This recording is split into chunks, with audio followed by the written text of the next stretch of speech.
Okay, here are some of the extra problems from 5.7 and 5.8. I'm kind of going to bounce back and forth between sections, but I think I've labeled everything at the top of each slide what what section each problem was from. So this is number 12 from 5.8. Again, these are all from the PowerPoints that are on Blackboard, and this was a problem that we hadn't gone over yet, or really talked about the difference between how do you know if you're going to use an arc-sine formula or an arc-secant formula. And the difference is where are the numbers and where are the variables. If you have numbers minus a constant minus a variable, it's going to be an arc-sine. If you have a variable minus a constant, it's going to be an arc-secant. And this is provided you've ruled out U-substitution or any other method of integration. If you know you're going to a trig integral, that's how to tell between the two. It's not because this x is here, because the more problems that you might do that involve secant, the more you'll realize this x isn't always just sitting there like a u. And by the way, this isn't how you determine your u. This inside here is how you determine your u. So let's start this problem. Again, this is going to be your u squared. So then u equals, and I encourage you to pause the video a lot as you go through here to try to figure some of these things out yourself first. So if that's u squared, then u is 3x. And if that's a squared, then a is 5. Remember, once you find a u, you want to find a du. And at that point, we see that we have a dx here. So if we want to solve for dx down here, we're going to move that 3 over by dividing both sides by 3. Alright, so let's rewrite our integral and see if we can put that all back together. So we have a 1/3 du for our dx, and we still have that 2 at the top, which I will be moving out to the side with the 1/3 in probably the next step. And in the denominator, I have a square root of u squared minus a squared. But then I have this x, right? So I have this x here. What am I going to do with the x? Well, if you remember in class one day, in Collaborate, we got the x by itself. I called that problem an leftover x problem. So if I deal with that leftover x here, then I get, what, x equals u over 3. So I'm going to put in a u over 3 for that x. Alright, so how am I going to deal with all these things? Well, I'm going to take the top times the reciprocal of the bottom, or move this 3 up to the top. So this becomes, I'll also move the 2 out, so 2/3.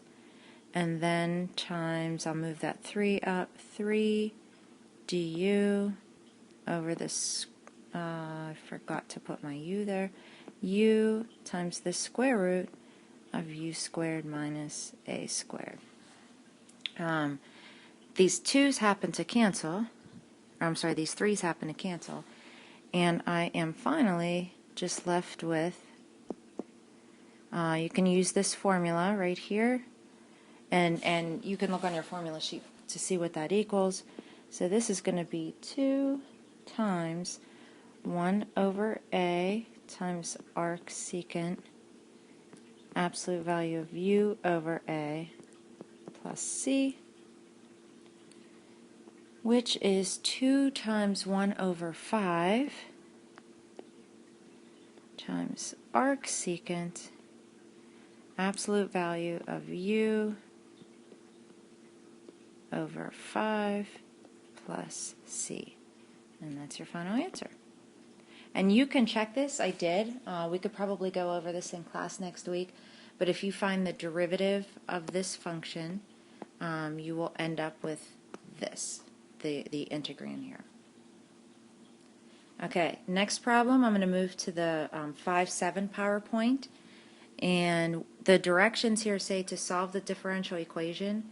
This is number 46, and it also says that this differential equation we want to find the solution to this, so r equals what was the original equation, where this is the derivative, and the graph of r passes through the point pi 4. So what we're going to do here, instead of finding a general solution with a plus c, we're going to find a particular solution. So if I know the derivative, then r is going to be the integral, or the antiderivative, of secant squared t over tangent t plus 1 dt. Alright, so again, I would encourage you to pause the video and try to find this integral yourself.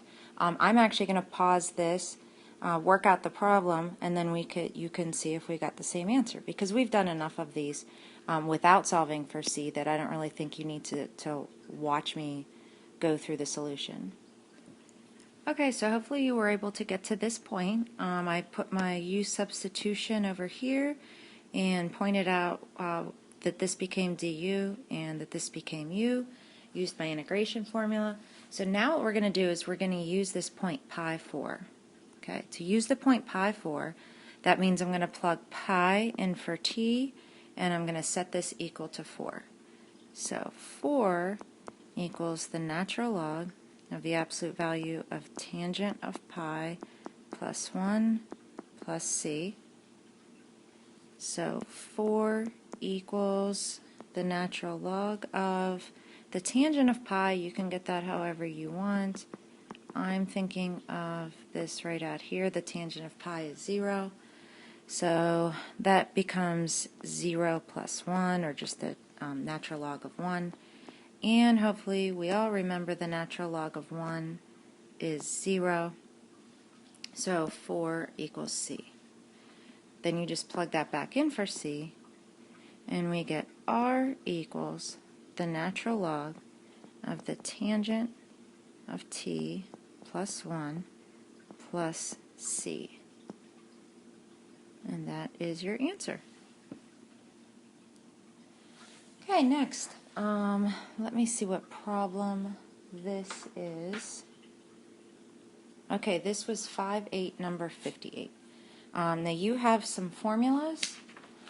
You have a formula for the integral of cosecant, and you have an integral for the formula of cotangent. What you don't want to do is confuse this with cosecant times cotangent, so we're not going to use that formula because this isn't a multiplication. So for our U-substitution, again, if you have an integral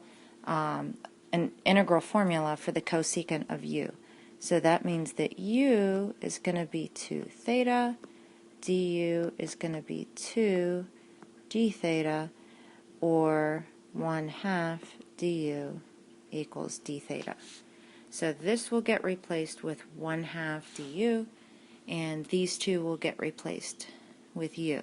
Now remember, because this is a definite integral, because I have bounds here, I have my choice to either kind of change my bounds, basically double those two bounds, because those bounds are in terms of theta, and that would give me my u. So I'm going to do that. If you don't want to, you don't have to.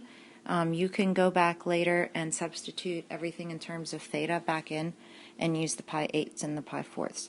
So I'm going to integrate from 2 times pi 8ths to 2 times pi 4ths of the cosecant of u minus the cotangent of u. This gets replaced again with 1/2 du. Alright, so I'm going to pause this and then pick it up once I already have my answer written down, which means you should pause this and try this yourself. Okay, so again, what I've done is just use the formulas from your formula sheet. What is going to be easier for me, I think, moving forward, is if I change these two negatives to positives and I move that negative sign out here. So I'm going to say this is negative 1/2 times the natural log. Okay, so now it's all written out for you. So let's plug in pi halves. So we're going to use our fundamental theorem of calculus now. So we have the natural log of the cosecant of pi halves. If you picture, I'm picturing the graph of cosecant of pi halves. It's the reciprocal of sine of pi halves, so that's 1. And then the cotangent of pi halves is 0. And then we have the natural log of the sine of pi halves. Again, that's a 1. I don't need an absolute value because that's positive. Minus, and now I'm going to plug in the pi fourths, fundamental theorem of calculus. So the natural log of, and I'm going to draw a little pi fourths here, 1 square root of 2. So the cosecant of that is just the square root of 2. Cotangent is 1. And then we have plus the natural log of the sine of pi fourths. And the sine of pi fourths is 1 over the square root of 2. Again, that's already positive. That's the opposite over the hypotenuse. And close the brackets. Alright, so putting this all together, remember, again, your natural log of 1 is 0. Natural log of 1 is 0. So I'm just really going to put this quantity together with, multiply it by the negative 1/2. And a negative times a negative is going to be a positive. And then I'm also going to use a property of logs. So it'll be a positive 1/2. And it will be the natural log of the product of these two things, because the natural log of A times plus the natural log of B equals the natural log of A times B. So the square root of 2 plus 1 all over the square root of 2. You also can rationalize the denominator if you want, and you would get 2 plus the square root of 2 all over 2. And you can check this, and this decimal, and I can promise you could try it because I already did. This decimal matches what you get if you plug this in using Math9 on your calculator. Okay, next one. We're still on 5.8. We're going to do number 34. This was the one above the problem that I started to talk about on Thursday in our Collaborate. It has, I think, a similar denominator. It might not be the same exact denominator, but the process is similar. And then that problem is actually what's going to be next. Okay, so what do we want to do first here? Well, you want to think about U-substitution. So try using the denominator. I'm going to hit pause, and you try it yourself. Okay, so if you try this, right, if we let u equal the denominator, then our du is going to equal 2x plus 4 dx, and we don't have any of that up here. So that means that this is not going to be my u. So I'm just going to erase it.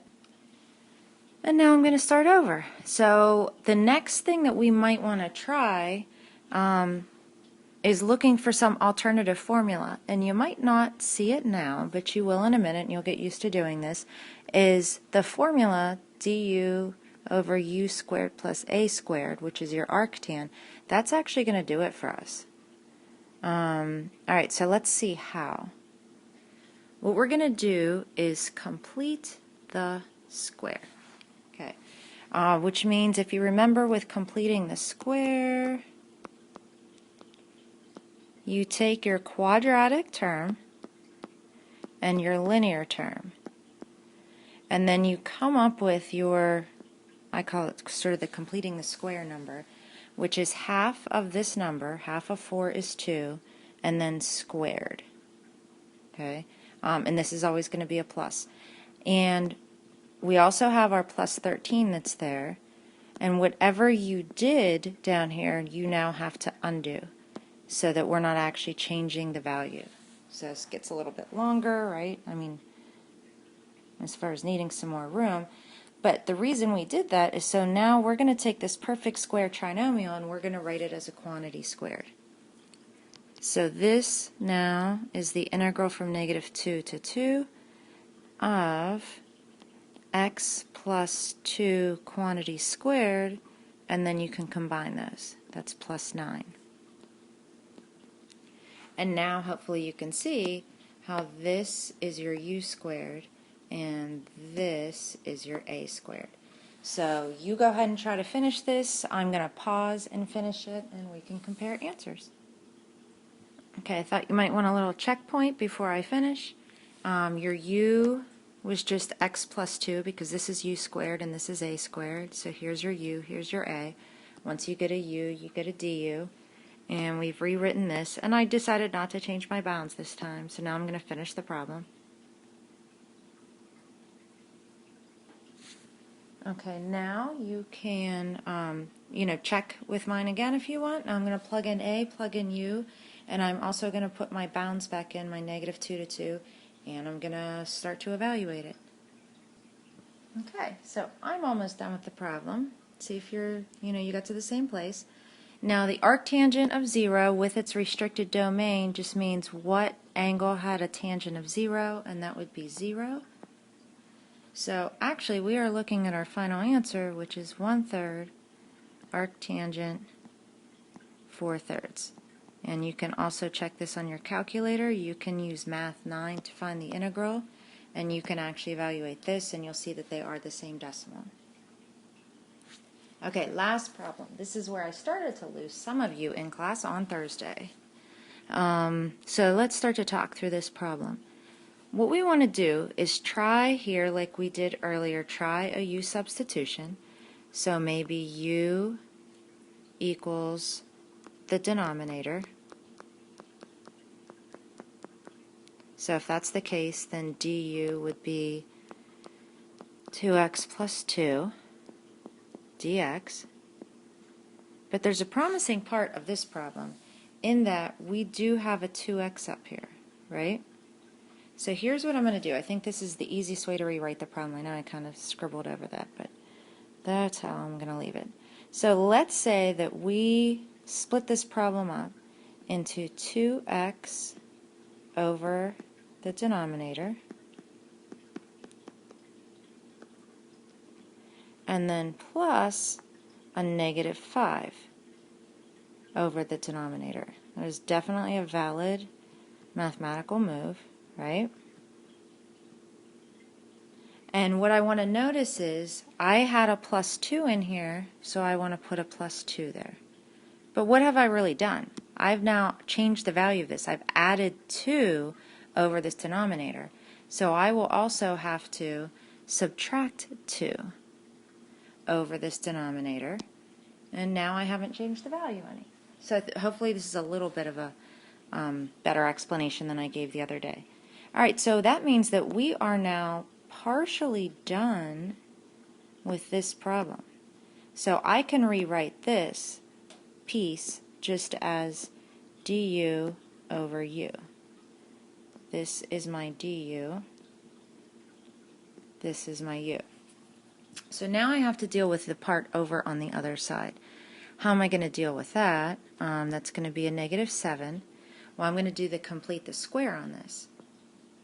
Completing the square, maybe I'll pause and you try to complete the square and I'll complete the square and you see how you did. Okay, so we kind of split the terms up, right? X squared plus 2x is right here. Half of 2 is 1, squared is 1, and whatever I put in, I have to take out, right? And then I still have my +2. Alright, so now let's write this as the quantity x plus 1 squared, and then put these two together. That gives you a +1. And now we can use our two different formulas. This, if you recall, is just going to be a natural log. This is going to be an arctangent problem. So I'm going to hit pause and write out the write out my u and my a and my du. Okay, we're in the home stretch. So let's put the u in for this part of the problem. For that part of the problem, that was our u. So natural log of the absolute value of x squared plus 2x plus 2. And then we have over here -7 times 1 over a, which is 1 over 1, times the arctan of u over 1, and then plus c. I actually did take the derivative of this, put everything together, and you do get this function back. So if you want to verify the same for yourself, do that. And so we can touch base on these problems next week, Monday and Tuesday.